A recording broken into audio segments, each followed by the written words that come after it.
Well, welcome to our Friday night Bible study for Friday, May 10th, 2024. Glad you could join us. And just a short note here. How to tell that your wife is totally bored out of her skull. You find her watching reruns of Ice Road Truckers and the Jerry Springer Show. And she just told me, I don't know why I turned that on. Isn't that what you said? Yeah, I think something like that. I know with that ice cream trucker, I was yelling at the guy. Yeah, she was. She was saying you're stupid. What? Yeah, he was. I I mean, told her worth it to risk his life like that? I told her they play up the suspense to make it more interesting for the audience. But yeah. So, and a couple of items in the news here. The first one I found out as I was getting the computer set up to record this today, and that is that where we are, we might be able to see the northern lights tonight. And again, maybe tomorrow night. They're saying as far south as Alabama. Well, Alabama is the southern border of Tennessee, which is where Memphis is, and we're a touch south of where Memphis is, but so we might be able to see it. Remember when we saw the northern lights in Michigan that one time? Oh, yeah. We like to go out and do stargazing. And so one Friday night, we got in the little leased car and drove out somewhere and got out to look. And she had been asking me about the northern lights. Well, we looked up, and there were some really colorful, bright lights in the sky. And I told her, that's not the northern lights because you can see them to the south, but that's what they would look like. Guess what? I was wrong. That was another instance of particularly bright northern lights, and they were so bright and so extensive that from where we were in northern Michigan, they actually were a little bit south of us. We went out later and saw some more after my folks called and said, did you see? They weren't quite as bright then as they were earlier, but. Well, the way I remember it, we went out to see them, but by the time we got back out, clouds had come in and we couldn't find anything. Well, I recall that back road between Negaunee and Marquette being on that and seeing some, but it wasn't a very great display. And you may be right that clouds had come out, and so we didn't see it as well. Yeah. We did see it once. I think it was when we were going to Cadillac for tornado training. And so we were crossing the state very early in the morning, and we saw.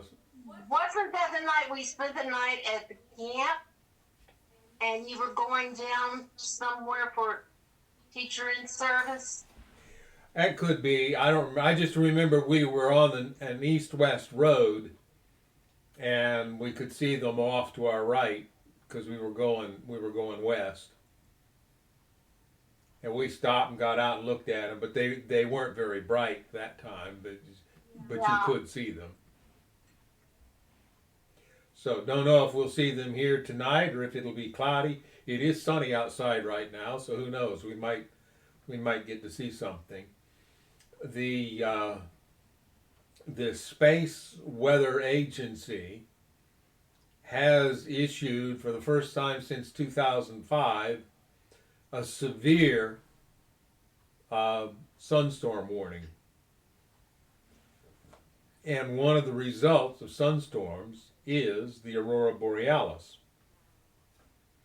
As apparently there have been a number of what they call CMEs, or coronal mass ejections, out of a particular sunspot, and the sun is approaching its most active state in for a while, and so this is the result. You get especially bright and extensive displays of the aurora borealis. So. Another item that has been in the news for several weeks has been unrest on college campuses, which kind of takes me back to when I was pre-college age. Before I even graduated from high school, they had the incident at Kent State University in Ohio, where the National Guard was brought in to deal with anti-war student protests, and something tragic happened, and one of the students was shot dead. And that became a major issue in the news for some time. And what we're facing now is similar in some ways, because again we're dealing with anti-war protests. Now, you've probably heard somebody use the term anti-Semitism. Now, I can't speak for individual students or even for whole movements. I don't know. There might be some anti-Semitism involved, but I would have to say that you wouldn't have to be anti-German to be opposed to what Adolf Hitler did during World War II. So you don't have to be anti-Semitic to believe that it is appropriate for you to oppose Israel's actions in the Gaza Strip. I'm not going to take a position on that. I'm just saying that they're and you know, people sometimes get upset if a black person goes to court and says, well, you're just being racist against me, when he's been caught shoplifting or abusing his wife, or vice versa. You know, women abuse their husbands too. And they pull the race card like that. We say, if you don't believe it, you watch Jerry Springer. You don't get to avoid personal responsibility for your actions that way. And to me, anyway, this statement that to be pro-Palestinian is to be anti-Semitic is a similar kind of thing. It's playing a race card to say, well, if you do that, you're like Adolf Hitler in Germany. I don't buy that logic. I don't think it follows. But at any rate, that's some of the nonsense that's going on in our world. And it's one of the things that expresses to us that we live in a broken, messed up world that needs to be fixed. And we understand that fixing doesn't happen wholesale. It happens one individual at a time. Are you saying this because of what I had on the television? No, I've been... That's what was going on in my head when I was watching that stuff. These poor people. Do they really think this is good behavior? I mean, proper way to treat people? Well, you know, we teach a number of foundational principles. One of them being individual liberty, but individual liberty is paired with personal responsibility.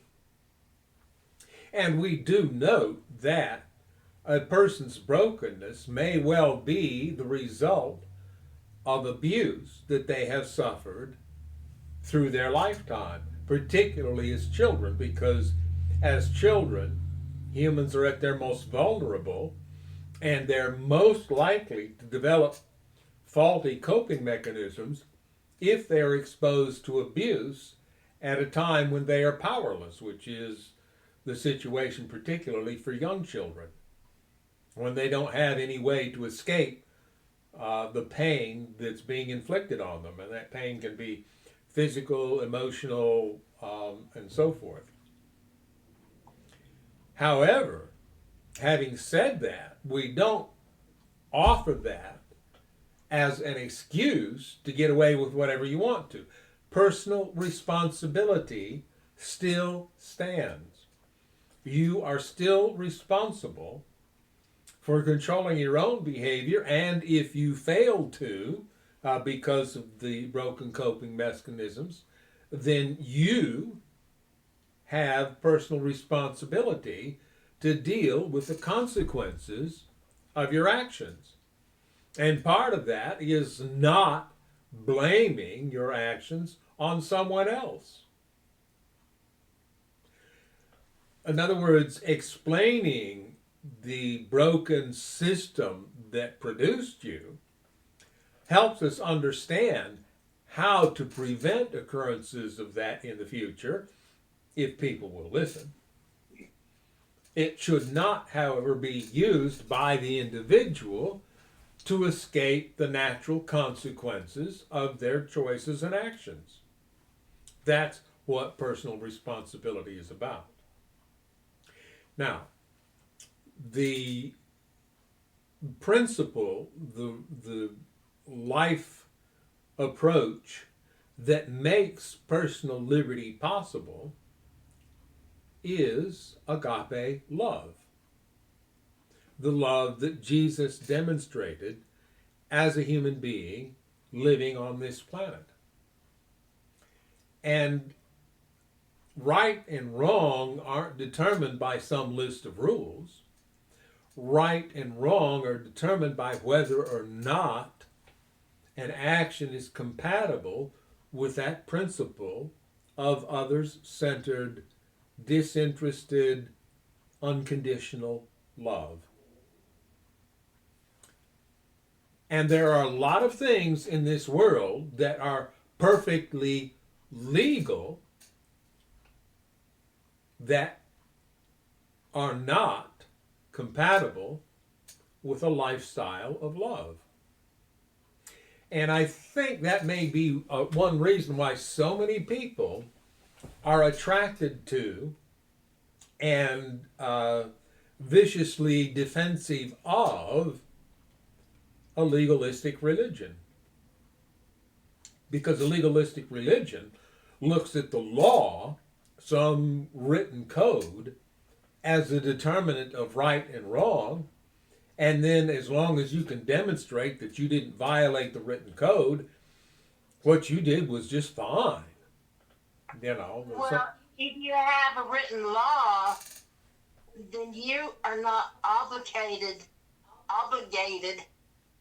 to stop and think, is this act right or wrong?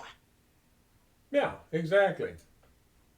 And for a lot of people, that mental effort, that awareness, the compassion that is necessary to engage in that foresight and self-examination is too much effort. It's so much easier to just fall back on a list of written rules and do this, don't do that, and then you're okay. There are a lot of people out there who have not been allowed to think for themselves.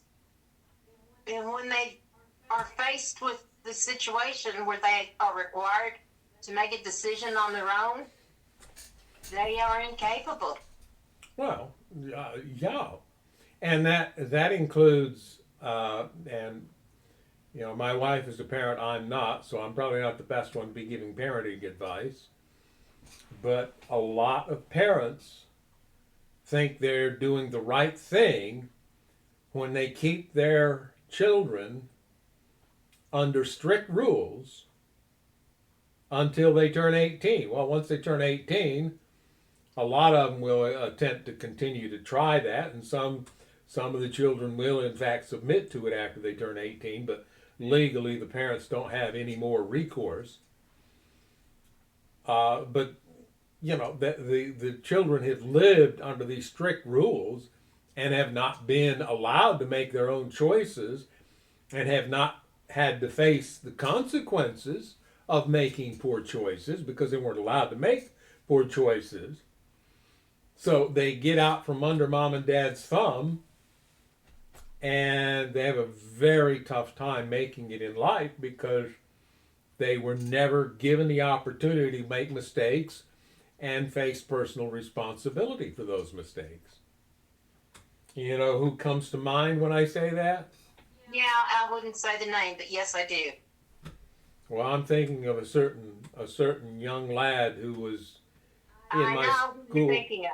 with two sisters. Yes. Yeah. He got out and started truck driving, and well, he got out and went to a boarding. Autumn, don't say anymore. Why? Don't identify people, please. I'm not intending to identify people. I'm just saying he went to a boarding school and they couldn't get him to go to class. He'd not been given the opportunity up to that point to make his own decisions and be responsible for them, and he didn't know how. Poor guy. Anyway.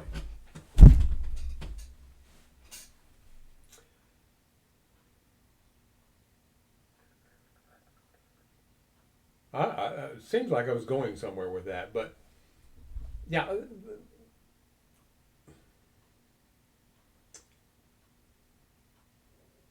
And you wonder with what's going on in these college campuses if there isn't an element of that where these young people are out from under mom and dad's thumb for the first time in their lives. They don't have the experience in self-regulation. They see something that stirs their passions and their compassion, and they want to do something about it, and they don't really know what to do. What about the Kohlberg's moral inventory assessment? When people are not allowed to grow by learning how to make their own decisions, this just place them on the moral assessment list. Okay, and what she's talking about there is Lawrence Kohlberg's levels of moral development. Yeah. Years and years ago, I think it was a psychologist named Bloomberg, developed a theory about cognitive development and made what was called a taxonomy of educational objectives, where at various stages in life, children became capable of higher levels of mental function. And the lowest level would be rote memorization, and then moving into, and I have to go back and review my textbooks to come up with all the various levels, but there were various levels, and well, let's see. The first level is, if I do it, I'll get a whipping. Well, you're ahead of me here. Oh. A doctoral student in Chicago, or in the Chicago area, developed this idea that moral decision making went through a similar series of developmental stages. And so he did some work at a reform school in South Bend, Indiana, and he worked with young men mostly who had gotten into trouble with the law because of poor decision making.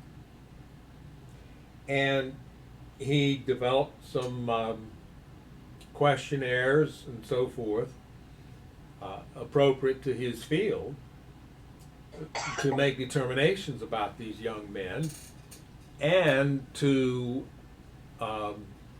add foundation to his theory that there were certain stages of moral development. He came up with three major stages divided into approximately two each.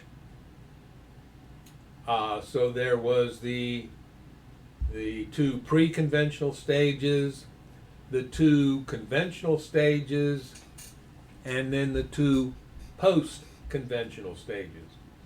And he used the term conventional because in his observations, most people, and this is most adults, operated in the two conventional stages of moral development and never crossed over into the post-conventional stages 5 and 6. Maybe sometime we'll go into that, but yeah, there is the level, and I think that's actually the second level, that right and wrong are determined by instrumentalism and exchange, I think is the term for it. You scratch my back, I'll scratch yours, but also what's right is what I don't get punished for, what's wrong is what I do get punished for. These are very immature pre-conventional stages of moral development. Which is the stage that the Israelites were at when they were delivered from slavery. Well, yes, understanding these levels of moral development can help us understand some of the things that are going on in the Old Testament as God deals with people who are at these primitive stages of moral development. And one might even argue that by the time we get to Jesus living on this earth, that at that point in time, the chosen people are stuck in conventional stages of morality, and Jesus, in his teaching and example, tries to lead them from the conventional stages into the post-conventional stages of moral development and moral decision making.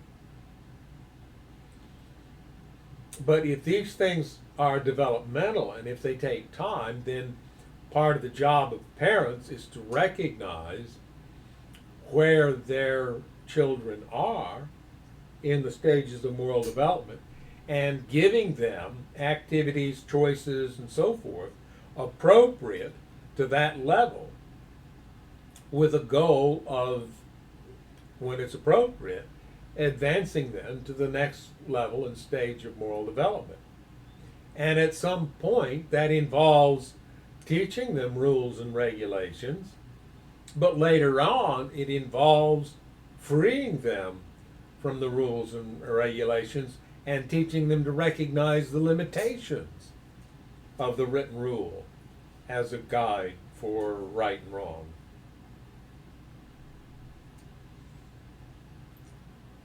And I suppose in some ways that is an appropriate introduction to our Bible study this evening, because we're going to read about the actions of some young men who should have known better, but apparently didn't.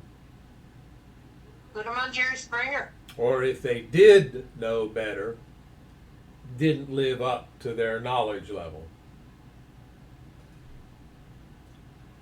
So I think, having gone that far and wasted more time than we intended, we need to bow our heads and get started with our actual Bible study.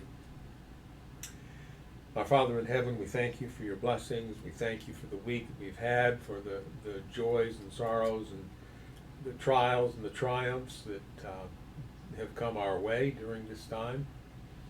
We want to take a little time to open the written word.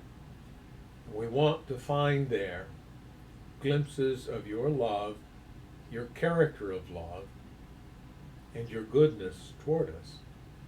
And we want that character then to be written over our own faulty brokenness through the Holy Spirit. So right now then we ask that the Holy Spirit will be present with each person who hears these words. We ask in Jesus' name. Amen.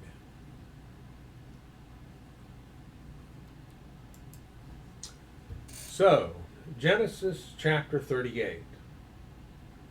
This is a story that we will have reason to refer back to because there is an element in it that I believe will help us to understand a character development that we will see later in this story.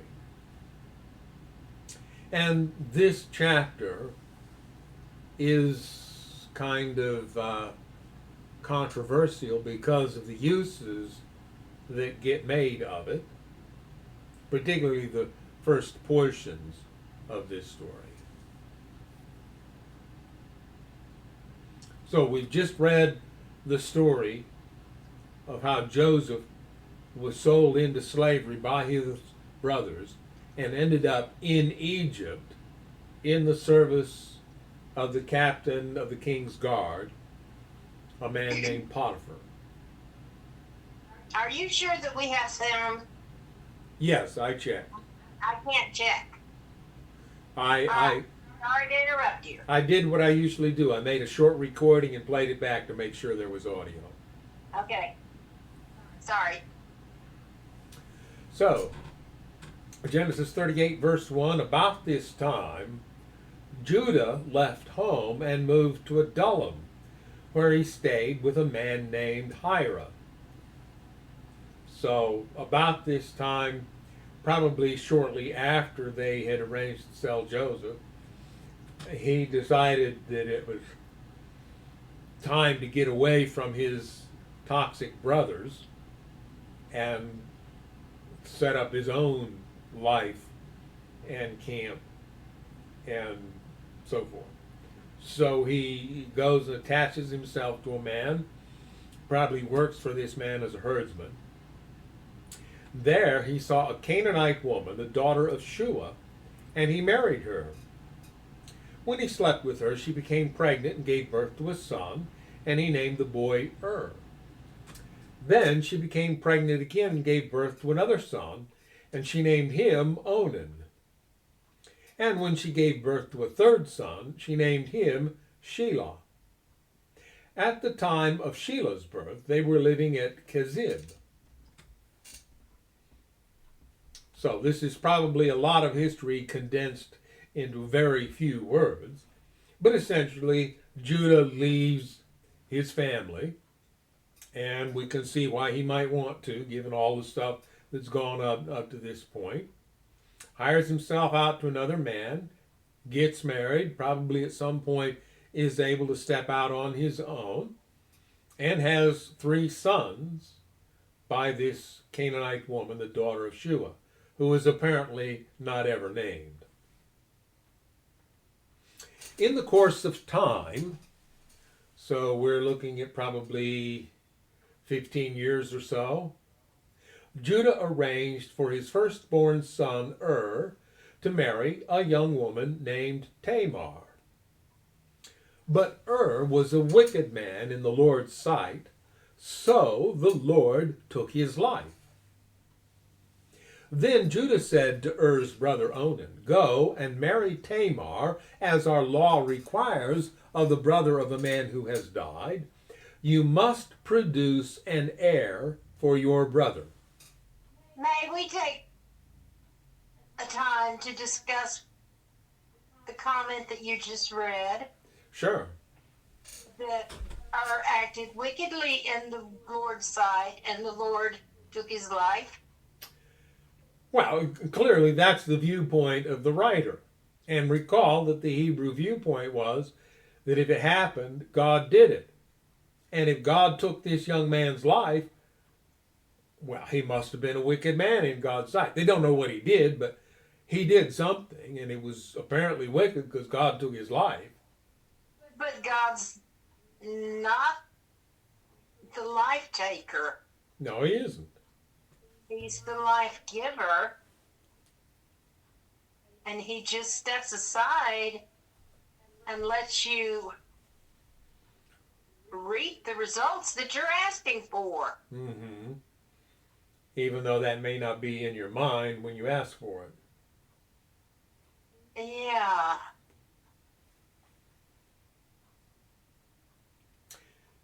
Now, verse 8 ties into something that we will find codified later in the Old Testament. Was Judah's firstborn. So he had the rights of inheritance as the firstborn. He died before he produced a son. So the inheritance couldn't go to him because he was dead. But, and this is probably something that was for the protection of the widow,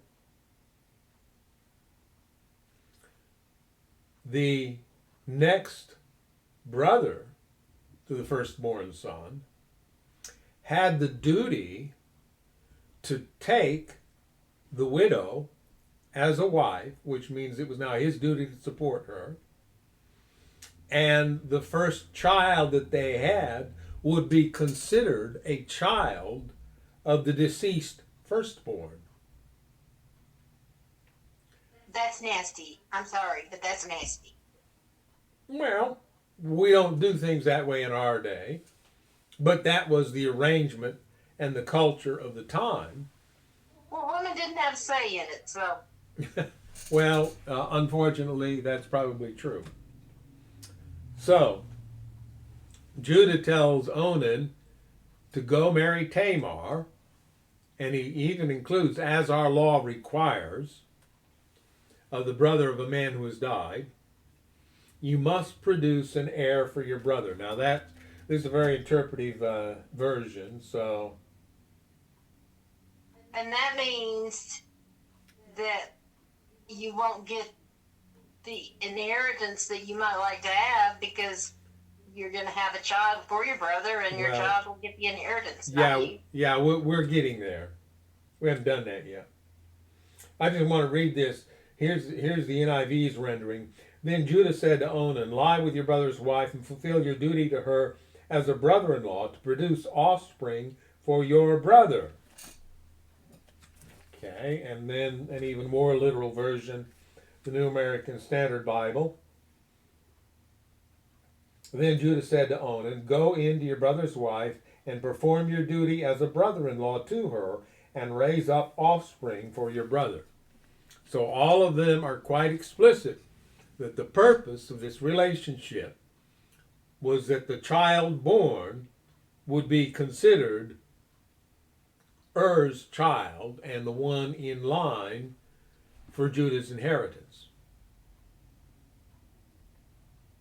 Verse 9. But you think Judah would have known and understood by his dad's example that having a substitute wife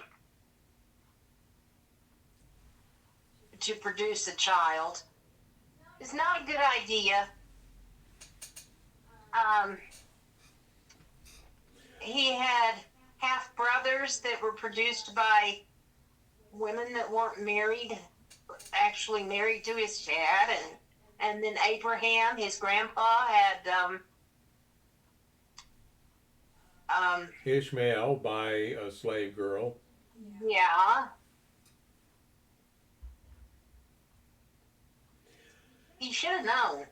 Well, yeah, there's a lot of things we should know that we don't do any better because of tradition. Tradition often trumps common sense. You know, it makes common sense to do it this way, but that's not our tradition. So you have to follow the tradition. And people will get very upset if you act on the basis of common sense instead of tradition. Yeah, I've noticed. So we're dealing with traditions here. And these people are unwilling to break tradition. even if common sense and reality says that what you're about to do is muy loco.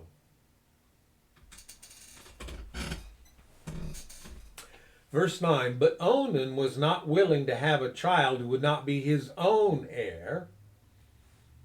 And you might also read into that he didn't want to dilute his own inheritance by producing an heir for his older brother. So, whenever he had intercourse with his brother's wife, he spilled the semen on the ground. This prevented her from having a child who would belong to his brother.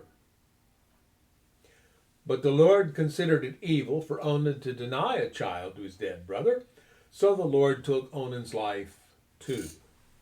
And again, this is a highly interpretive version, so let's read that. They considered God to be a killer.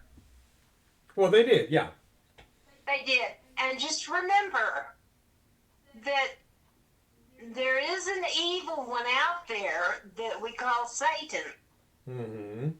And he acts constantly to bring about the deception that anything good about God is not real, and everything bad about Satan is taught to be a characteristic of God. Mm-hmm. And we bought the lie. Yeah. Let me read those verses from a couple of other versions here. But Onan knew that the offspring would not be his, so whenever he lay with his brother's wife, he spilled his semen on the ground to keep from producing offspring for his brother. What he did was wicked in the Lord's sight, so he put him to death also. That's the NIV, New American Standard Bible. And I have been told, well, never mind what I've been told.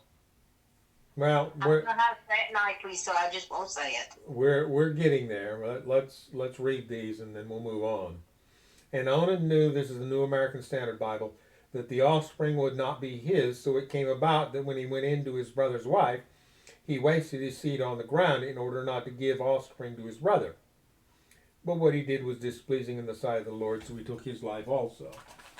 And just for the fun of it, let's read that in the King James, because the King James is how a lot of reading the obscure and outdated language of the King James in our own day has led people to a lot of goofy interpretations. And Onan knew that the seed should not be his, and it came to pass when he went in unto his brother's wife, that he spilled it on the ground, lest that he should give seed to his brother. And the thing which he did displeased the Lord, wherefore he slew him also.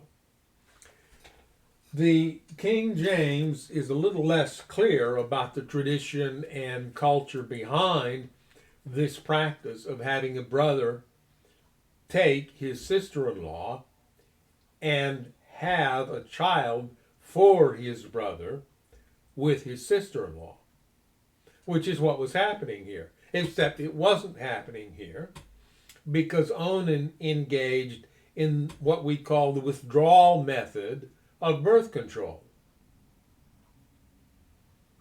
Tamar was apparently an attractive young lady, and Onan was more than happy to enjoy intimacy with this woman. But he didn't want the natural consequence of intimacy because that would dilute his own inheritance. So he engaged in the best they knew at the time of birth control, which was the withdrawal method. Or to be crass about it, when it came time to ejaculate, withdraw from the woman and ejaculate outside of her so that she doesn't get pregnant. And it apparently Not what I was taught. I mean, yeah, I can see that it would be taught that way. But I was taught that this is proof that God will kill you for self-pleasuring. Yeah. Yeah. Well, yeah. This, you know, society has long looked down on self-pleasuring or masturbation, whatever you want to call it. So they Well, went. I'm not sure we're allowed to use that word. Huh? I'm not sure we're allowed to use that word. Well, you could use the 19th century term for it, self-abuse.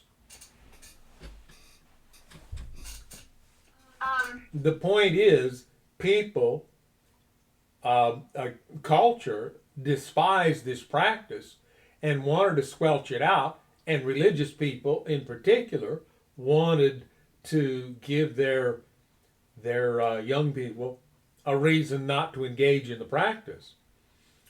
So they went to the Bible to look for something that would give them support to say that it's wrong to do this.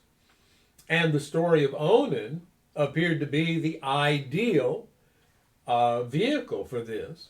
So, ignoring the context of the story, and particularly the cultural context of what was going on, they just say, you're not supposed to do this. And indeed, there are Jewish factions to this day who use the term wasting your seed and say that you can get to a point where you don't do it.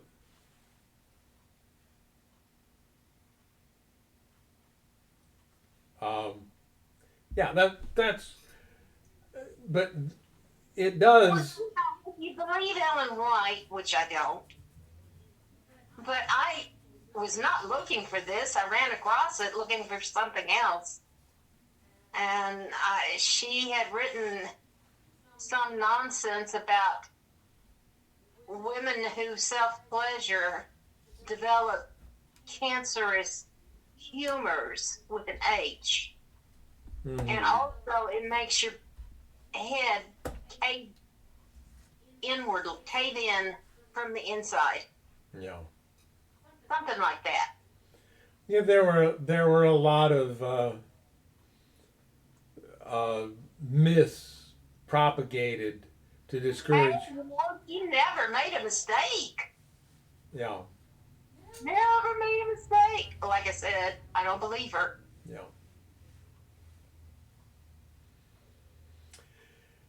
At any rate, this version is interpreted, says the Lord considered it evil for Onan to deny a child to his dead brother, so the Lord took Onan's life. I think the language is just that, and again, this is the Hebrew interpretation. The Lord didn't approve of what Onan did, and you have to determine for yourself what the issue was. But you don't know that the Lord didn't approve of that. Hmm? You don't know that the Lord didn't approve of that. Somebody just... How did they even know that he was doing that? Well, if the Lord disapproved of it, I would say that what the Lord disapproved of was the very selfish approach of enjoying this woman, but protecting my own inheritance. Which that's what I think it's pretty clear that's what he was doing. That would be selfishness, but who told it? Who told it? Yeah. Who would have been there to know? Tamar. Tamar. And would she be allowed to even say something like that? Well, we haven't read her story yet, have we? No, but I'm thinking back to the culture. Women weren't allowed to talk to men unless they were married to them.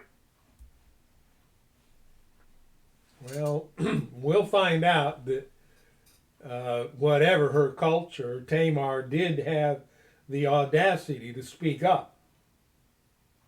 That's part of the story that we're about to read here. But all of this so far is just set up for what's about to happen in this story. You know, these things are part of the story. They did happen, but that's not primarily why it gets included in the Old Testament narrative is to set us up for what's about to happen. So Judah has three sons, Onan, and Shelah. Dies. Onan refuses to fulfill his duty as a brother-in-law, so he dies. And then verse 11, then Judah said to Tamar, his daughter-in-law, go back to your parents' home and remain a widow until my son Shelah is old enough to marry you. But Judah didn't really intend to do this because he was afraid Shelah would also die like his two brothers. So Tamar went back to live in her father's home. Now, what is the difference in age between Shelah and his two older brothers? We don't know. But it is entirely likely that, given the time span we're dealing with here, which isn't that long, that Shelah may not yet have been sexually mature, so it wouldn't have done any good for him to be given to Tamar. Some years later, Judah's wife died. After the time of mourning was over, Judah and his friend Hira the Adullamite, remember that Hiram was the one that he initially moved in to live with when he left home, Hira up there in verse 1. So here he is again. Hira the Adullamite went up to Timnah to supervise the shearing of his sheep. Someone told Tamar, look, your father-in-law is going up to Timnah to shear his sheep. Tamar was aware that Shelah had grown up, but no arrangements had been made for her to come and marry him. So she changed out of her widow's clothing and covered herself with a veil to disguise herself. Then she sat beside the road at the entrance to the village of Enaim, which is on the road to Timnah. Judah noticed her and thought she was a prostitute since she had covered her face. Interesting difference in culture. In modern times, we recognize women as prostitutes because of what they uncover, not because of what they cover. But apparently then, covering her face, which she was doing to disguise herself, made Judah think she was a prostitute. So he stopped and propositioned her. Let me have sex with you, he said, not realizing that she was his own daughter-in-law. How much will you pay to have sex with me? Tamar asked. So she's going to play the role of prostitute. In fact, that may well have been what she had in mind all along. I'll send you a young goat from my flock, Judah promised. But what will you give me to guarantee that you will send the goat? She asked. What kind of guarantee do you want? He replied. She answered, leave me your identification seal and its cord and the walking stick you are carrying. So Judah gave them to her. Then he had intercourse with her, and she became pregnant. Afterwards she went back home, took off her veil, and put on her widow's clothing as usual. That's kind of convenient that she got pregnant after just one try. Well, yeah, I suppose. Now, this identification seal, this is how people signed documents in that day. They had an identification seal, and because of the technology of the day, a particular seal would be unique to a particular individual. So it would be pretty clear if the individual approved it or not. So that was a very important item. And she asks him for this seal. Essentially, she says, well, I'll tell you what, leave me your credit card and I'll return it when I get what you said you were going to pay me.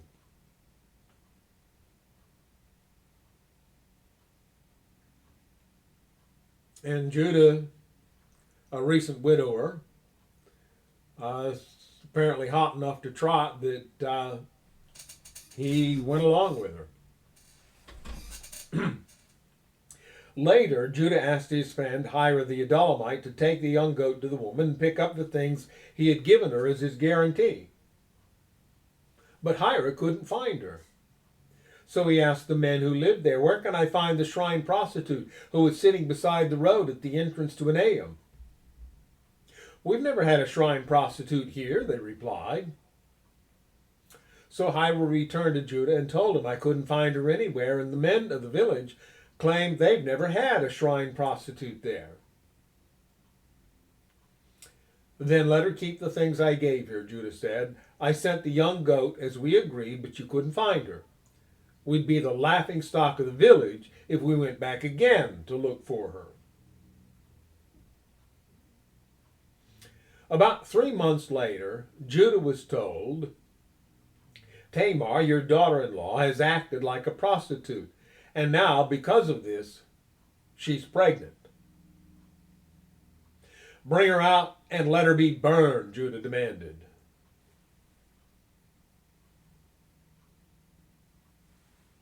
Mighty hypocritical, wasn't he? Yeah. But as they were taking her out to kill her, she sent this message to her father-in-law: "The man who owns these things made me pregnant. Look closely. Whose seal and cord and walking stick are these?" Now, if she was under the protection of her father, why was Judah allowed to do that? I don't know.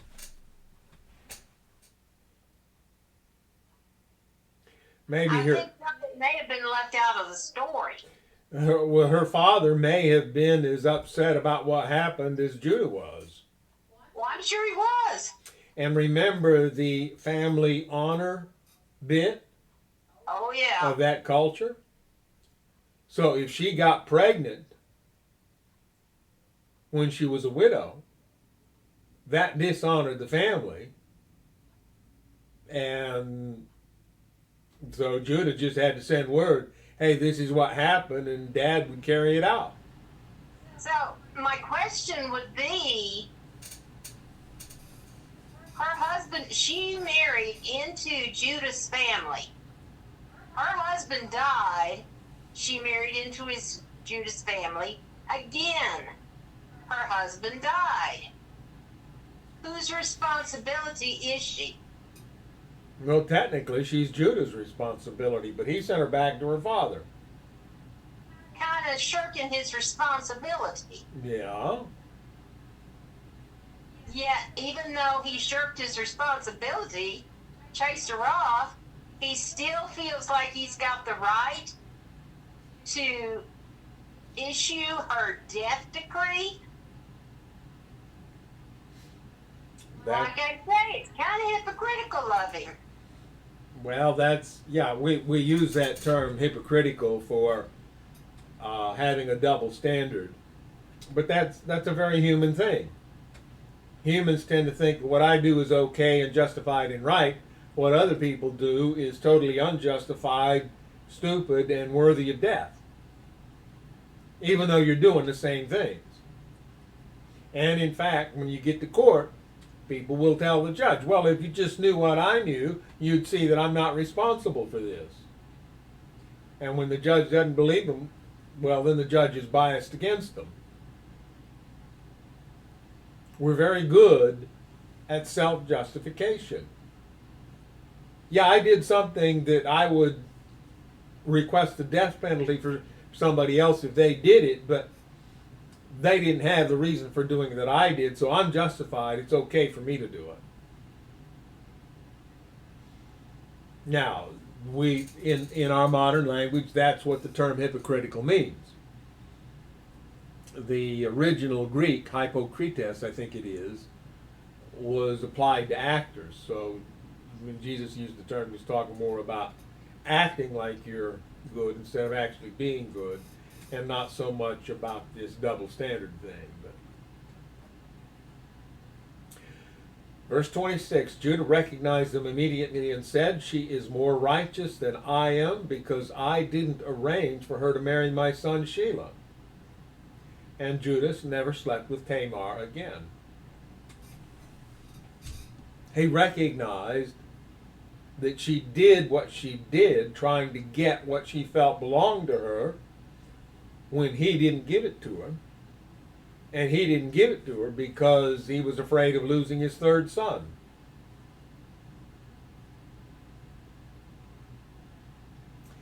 And the one thing about this story that I've always wondered about, when you read the genealogy of Israel in all the various places that you find it,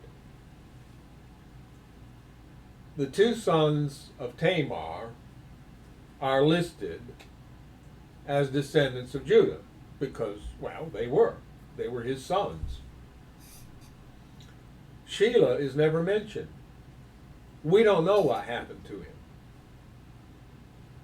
We're never told that he married. We're never told that he had any children. One might assume that he did, but they're not mentioned. They're not counted among the descendants of Judah for some reason.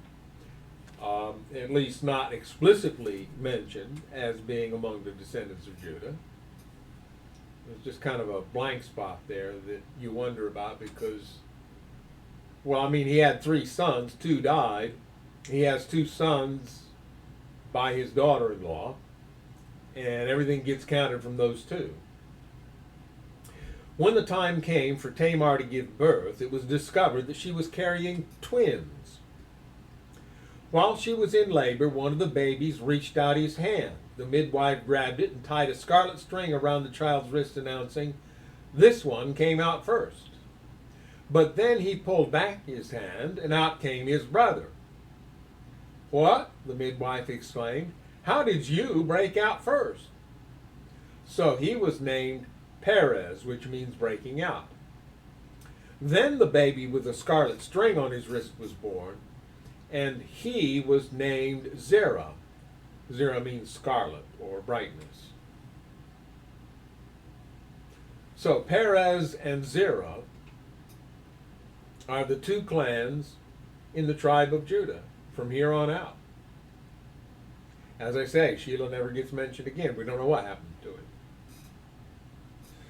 Maybe there was something about the genetics between Judah and the daughter of Shua that made their children somewhat untenable, so that they ended up dying at a very young age, and they didn't have the technology or medical knowledge back then to be able to see that that's what was going on. So possibly Shelah died just like his brothers at a young age, and we're just not told because it wasn't part of the story that they're trying to tell you. Cystic fibrosis, which would take them out. Yeah. Mm-hmm. Yeah, I had a couple of students who had cystic fibrosis, and they both died in their teens. So I would have been about the time that these young men died. So yeah, that could be what was going on, and it's a genetic thing. And Shua's daughter, whoever she was, and Judah were not compatible, whereas Judah and Tamar were. So the only surviving children of Judah were these twins born to Tamar. And of course, this isn't the last time that a Tamar will be involved in a story that includes sexual intrigue. There'll be at least one more of those in the Old Testament. The same Tamar? No, not the same one, obviously, because it's hundreds and hundreds of years later. Okay. But, yeah. Moving on, we probably have time for the next chapter. We read the story of Joseph in chapter 37. Chapter 38 takes a break from that story, but chapter 39 picks it up again. And from here on out, the book of Genesis is essentially a single continuous narrative told from the viewpoint primarily of Joseph himself. So it goes back and reprises for us the information at the end of chapter 37. When Joseph was taken to Egypt by the Ishmaelite traders, he was purchased by Potiphar, an Egyptian officer. Potiphar was captain of the guard for Pharaoh, the king of Egypt. We already knew all that because it was there in chapter 37, but it gets reiterated for us as we pick up this part of the story, having taken that little detour about Judah and Tamar. The Lord was with Joseph, so he succeeded in everything he did as he served in the home of his Egyptian master. We talked about in a sermon presentation more than a year ago, I believe, when we looked, at least tangentially, at the story of Joseph. And we talked about what it means to say that the Lord was with Joseph. Do you remember what we said there? No. Well, we actually quoted a text from somewhere. Essentially, the Lord is with those who are with him.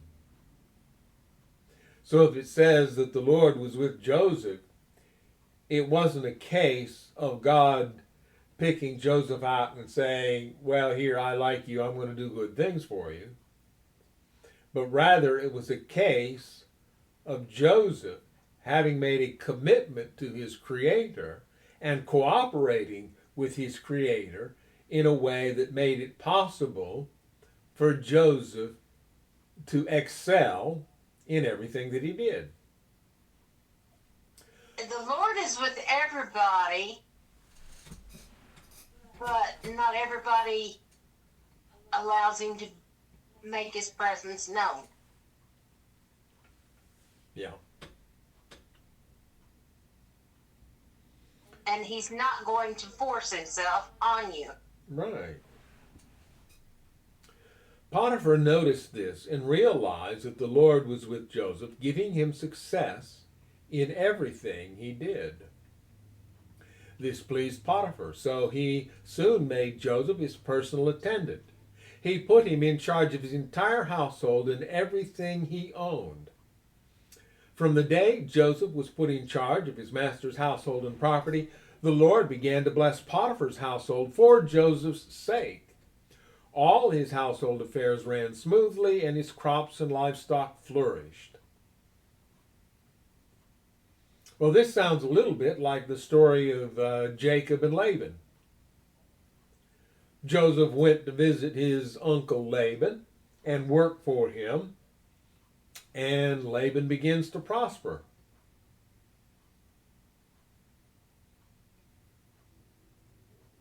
You know, some people have the gift of making money.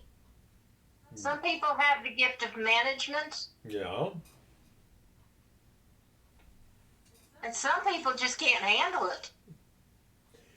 Well, Joseph, as we're going to see, seems to have that gift of wise management. And he was able to direct the operation of Potiphar's household that would likely have included a fairly large number of servants, crops, flocks, all those things that were indicators of prosperity in that day and age. And Joseph, through wise management and through the knowledge he gained probably at his father's house, I mean, his father was apparently a skilled herdsman, an agriculturalist, so they knew how to take advantage of the bounty of nature, and he was able to put those skills to work. And Potiphar prospered as a result because he was receiving the benefit of Joseph's wisdom and knowledge and skills. So Potiphar gave Joseph a complete administrative responsibility over everything he owned. With Joseph there, he didn't worry about a thing except what kind of food to eat.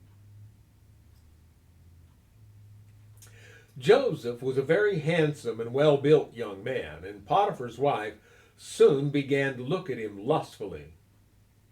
"Come and sleep with me," she demanded.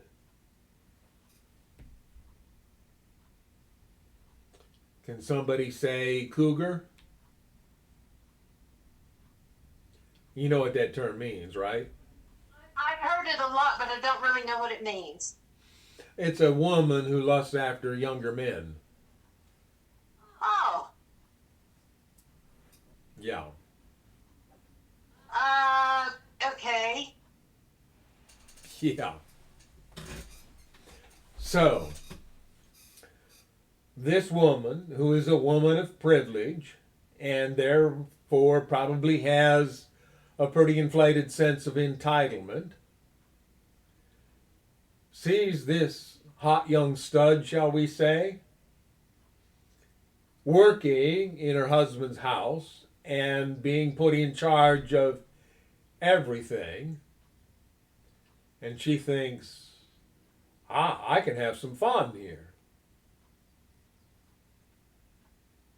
And you notice she didn't invite, she demanded.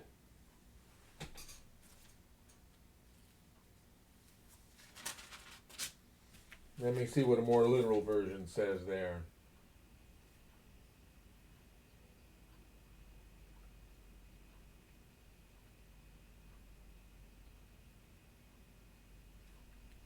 Okay, a more literal version doesn't have that demanded, so that seems to be interpretive. But it might be an accurate interpretation that a woman with that status and sense of entitlement might have felt it was acceptable for her to demand that the people she considered to be under her obey her and do what she said. But Joseph refused. "Look," he told her, "my master trusts me with everything in his entire household. No one here has more authority than I do. He has held back nothing from me except you, because you are his wife. How could I do such a wicked thing? It would be a great sin against God." Do you think Joseph had reason to understand the destructive power of illicit sexual relations? Considering his family of origin? Yeah. You need to ask that question? Well, it's a rhetorical question, isn't it? Yeah. I mean, he saw what happened when someone, quotes, violated his sister. He saw what happened when his older brother took one of his dad's concubines. And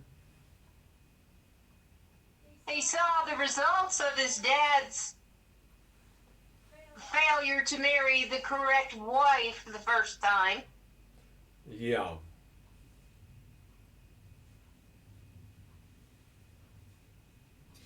Reading on.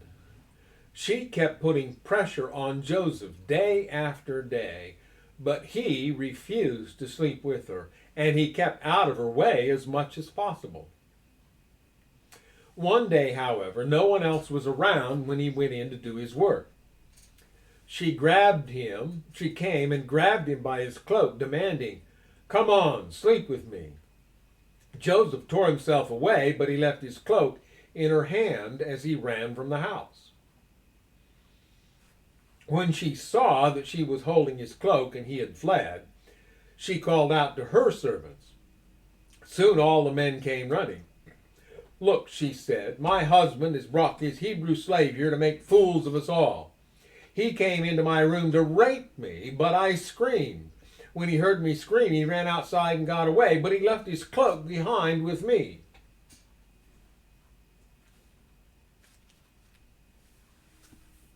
Talk about twisting the truth. The truth here is not just twisted, it's entirely flipped from truth to lie. Yes, he left his cloak with her. That's the only element of it that's true. He didn't come to rape her. She was intent on raping him.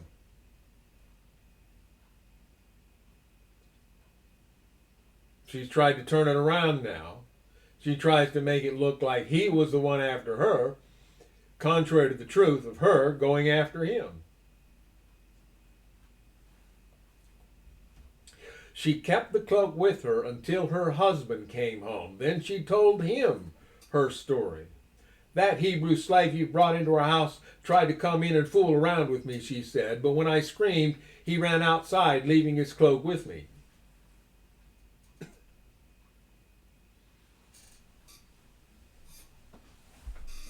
Now, the interpretation of what's about to happen suggests that Potiphar did not buy his wife's lie. You don't get to be the king's trusted captain of the guard by being stupid. Potiphar was not stupid. So the likelihood is that he knew what kind of a person his wife was. He may even have sensed that she did lust after Joseph.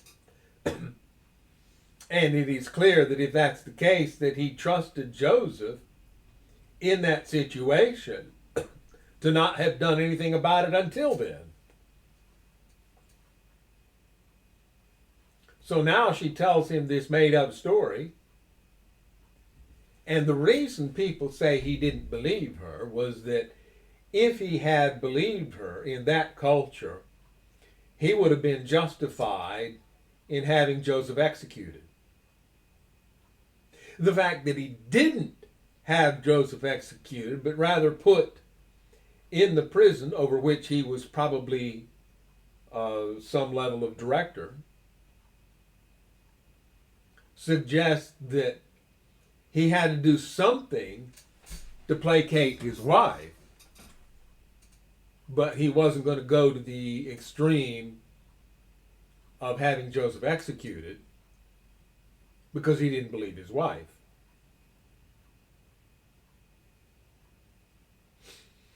Potiphar was furious when he heard his wife's story about how Joseph had treated her, so he took Joseph and threw him into the prison where the king's prisoners were held, and there he remained. Again, that may have been a case of protective custody.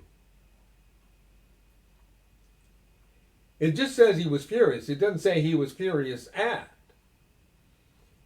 When he hears his wife's story, he's furious.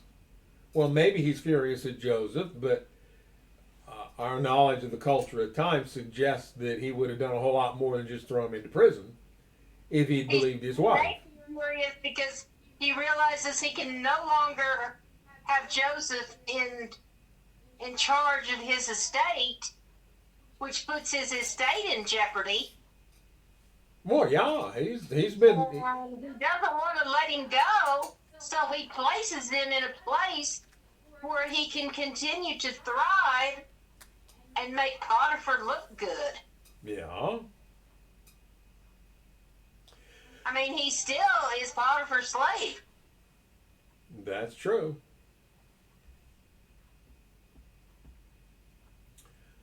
Potiphar was furious. He took Joseph and threw him into the prison where the king's prisoners were held, and there he remained. But the Lord was with Joseph in the prison and showed him his faithful love.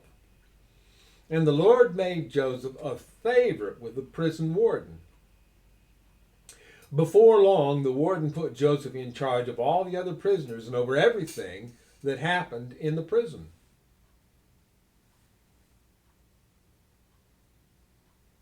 Now, Joseph became a slave. He was sold to a specific individual, this Potiphar. What he does helps Potiphar. He gains Potiphar's trust, and over time he ends up in charge of the entire household.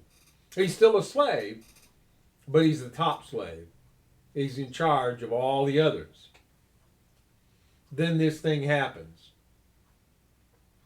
And one wonders, we've said up to this point, we've kind of bought into the narrative here that Potiphar's wife lusted sexually after Joseph. But there's a possibility that while sexual lust may have played a part in it, that in reality this woman resented the success of this Hebrew slave and wanted to destroy him. And she did the kind of thing that women to this day will do when they want to destroy a man. So, and this is kind of a repetitive theme in the story of Joseph. Joseph was born to his father's favorite wife. He grew up being a favored son, getting special gifts from his dad that his brothers didn't get, getting special favor and attention from his dad that his brothers didn't get, and living in that environment and being young and foolish, saying things that made his brothers absolutely despise and detest him. So when he's about 17, they take advantage of what's going on and they sell him into slavery. Supposedly a death sentence. I've been told, I don't know for sure, but I've been told that slaves in those days were mistreated and often didn't live long.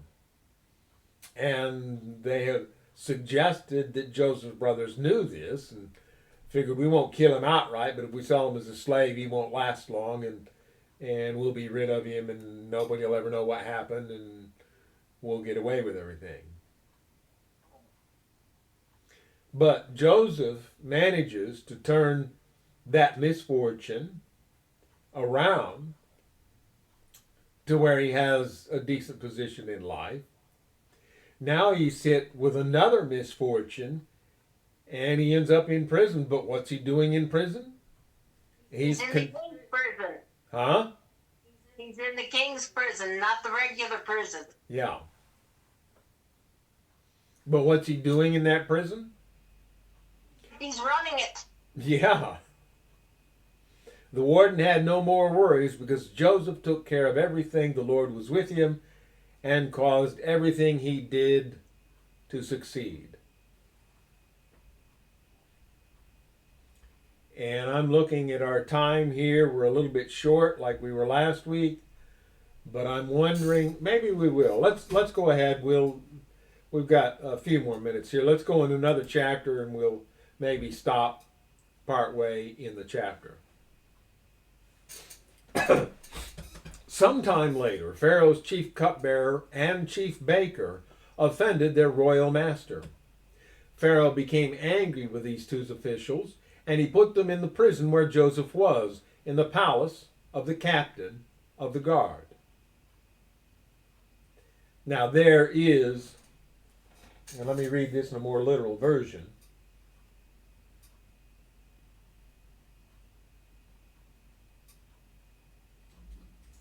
Okay, the New American Standard Bible calls him the captain of the bodyguard. Let's see what it calls Potiphar elsewhere. Yeah, captain of the bodyguard.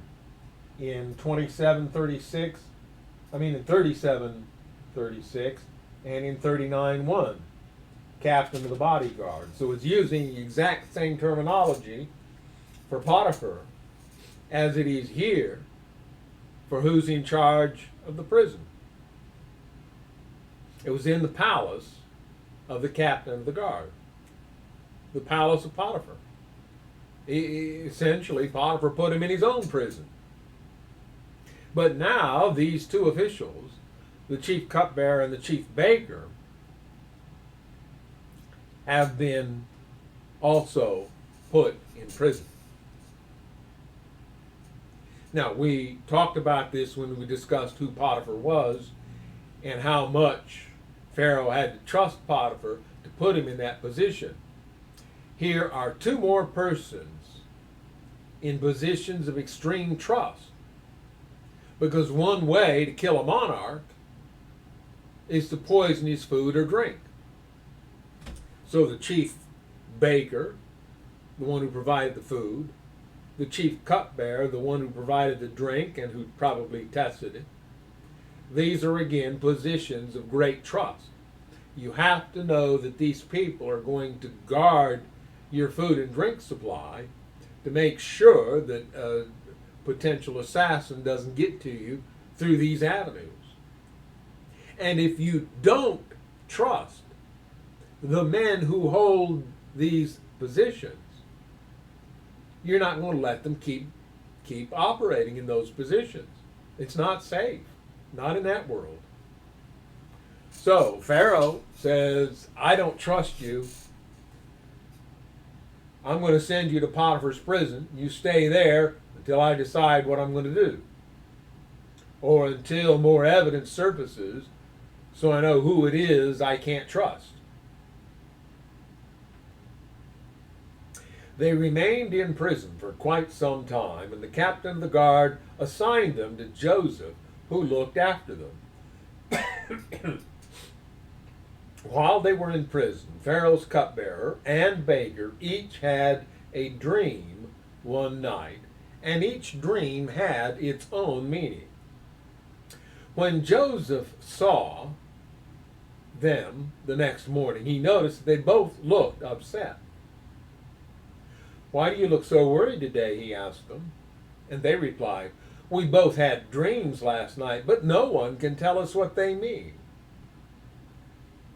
Interpreting dreams is God's business, Joseph replied. Go ahead and tell me your dreams. So the chief cupbearer told Joseph his dream first. In my dream, he said, I saw a grapevine in front of me. The vine had 3 branches that began to bud and blossom, and soon it produced clusters of ripe grapes. I was holding Pharaoh's wine cup in my hand, so I took a cluster of grapes and squeezed the juice into the cup. Then I placed the cup in Pharaoh's hand. This is what the dream means, Joseph said. The 3 branches represent 3 days. Within 3 days, Pharaoh will lift you up and restore you to your position as his chief cupbearer. And please remember me and do me a favor when things go well for you. Mention me to Pharaoh so he might let me out of this place.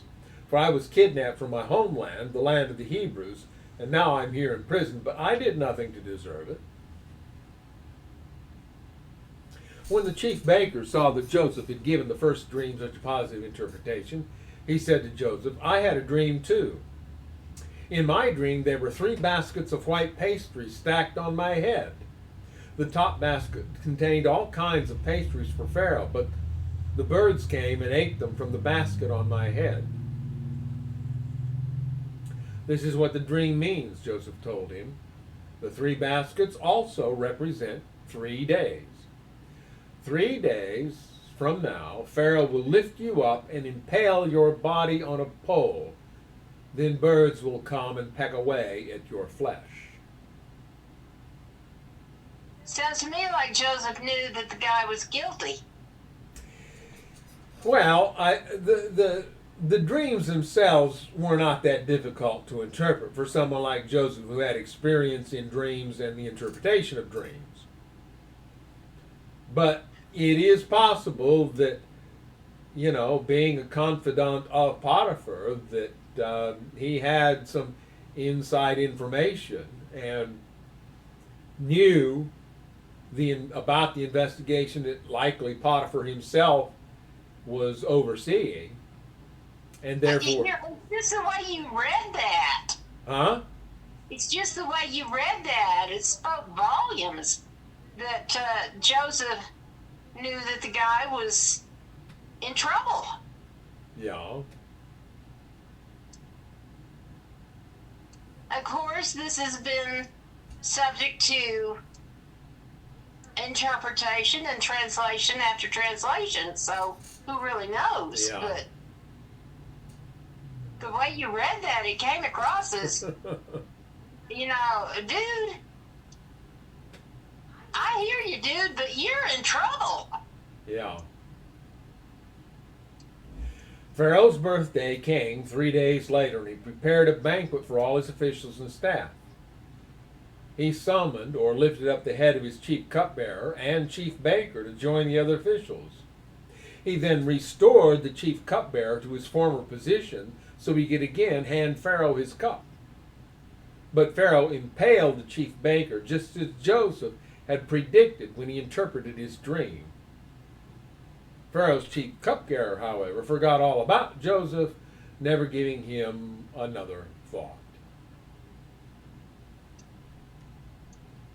So that was a relatively short chapter, and it's essentially just the story of Joseph's days in prison and how long in total it was, we can only guess. We'll do some math later when we get to a point where numbers are thrown our way. But we know that there's going to be a couple of years from this point forward. I just know that from having read the story before Joseph gets out of prison. But at this point, we've read this story and the two dreams and how Joseph interpreted them and how Joseph's interpretation turned out to be correct. And the fact that it was dream interpretation involved here is going to be what jogs the memory of Pharaoh's cupbearer.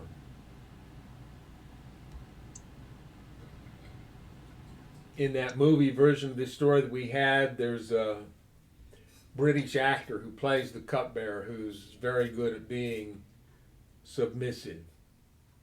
I forget his name right now, but I've seen him in other things, and that's just kind of his demeanor and way, and he fit that role quite well. Anyway, we actually finished the chapter. I didn't know that we would, but that means that we have read chapters 38, 39, and 40, and so we will continue the story of Joseph and the Egyptians, and of course Joseph's brothers will be thrown in as well before long. We'll continue that story next week. So until then, we do say to you, goodbye and God bless. Bye, everyone.